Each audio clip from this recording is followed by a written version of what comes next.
everyone, let's imagine a stoplight.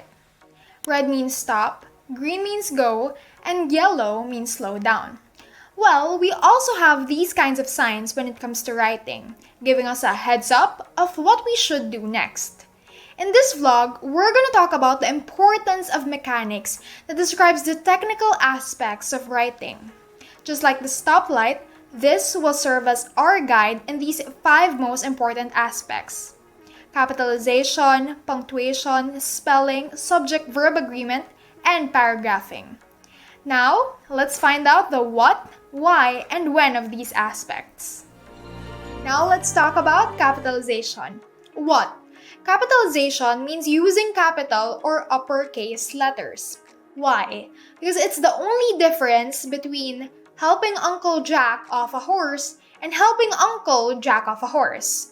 To avoid these kinds of mistakes, we have to follow rules in capitalization. But when? Kindly pause the video and read the infographics for your reference. But because we have so much more to talk about, let's proceed on the next aspect. Let's move on to punctuation marks because it matters so much. What? According to Wikipedia, punctuation is the use of spacing, conventional signs, and certain typographical devices as aids to the understanding and correct reading of the written text, whether read silently or aloud. Why? Because punctuation can abruptly change a sentence's meaning. Here are some hilarious examples that prove that punctuation matters. First on the list proves that commas matter. Let's eat grandma versus let's eat grandma. Second proves that apostrophes matter. Eat your dinner versus eat your dinner. Third proves that hyphens matter. Man eating chicken versus man eating chicken. So to avoid these kinds of miscommunications, follow the rules of punctuation marks. I will put an infographic right here for you to read before we proceed on the next aspect. Moving on to our next agenda, spelling. I'm sure you've heard of this line before in exams or test papers. Wrong spelling is wrong. Before, I thought, oh, it's just a one-letter mistake, teachers are so cruel. But now that I'm a bit of a grown-up and a senior high school student, I now understand why wrong spelling is undoubtedly wrong.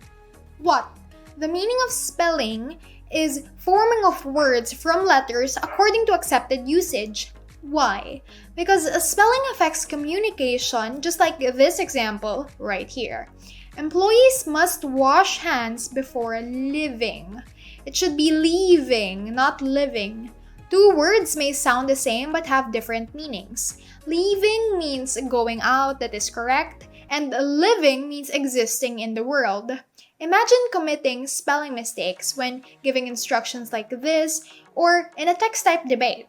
You're definitely a shoo-in for a dunce hat and you're a loser already. So learn to spell check. Now let's talk about subject-verb agreement. SVA can be simple, but it also can be confusing sometimes. So let's understand the basics. Singular subjects take singular verbs, while plural subjects take plural verbs. Here is an example. Singular, the cat meows when he is hungry. Plural, the cats meow when they are hungry. Subject-verb agreement has an array of rules one must follow, but I can't put all of them in this video. So for your reference, here are some of them. And finally, paragraphing. It is a process of dividing texts into paragraphs whose purpose is to signal shifts in thinking and give readers a rest. Paragraphing is a way to make the writer's stages of thinking are visible to its readers, according to J. Ostrom in 1978. Why? Because it's basically chopping blocks of text into manageable pieces of ideas to avoid wrapping the whole thing and overall discombobulation. Do take note that primary school texts will usually use a 5-paragraph sentence structure.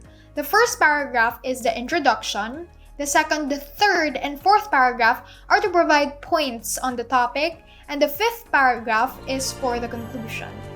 Now that we've understood the 5 aspects of mechanics in writing, from capitalization, punctuation, spelling, subject-verb agreement, and paragraphing, now let's put into perspective the importance of abiding by the rules of these mechanics and understand why it's important to avoid committing mistakes such as those shown before.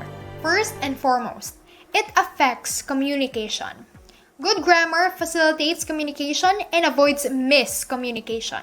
By following the same rules for spelling words, capitalization, punctuation, SVA, and paragraphing, we can all understand the text we read. That brings me to my next point, which is comprehension. In a way, writing is a bit like sports. It's up to the person passing the ball to make sure that the receiver actually gets it.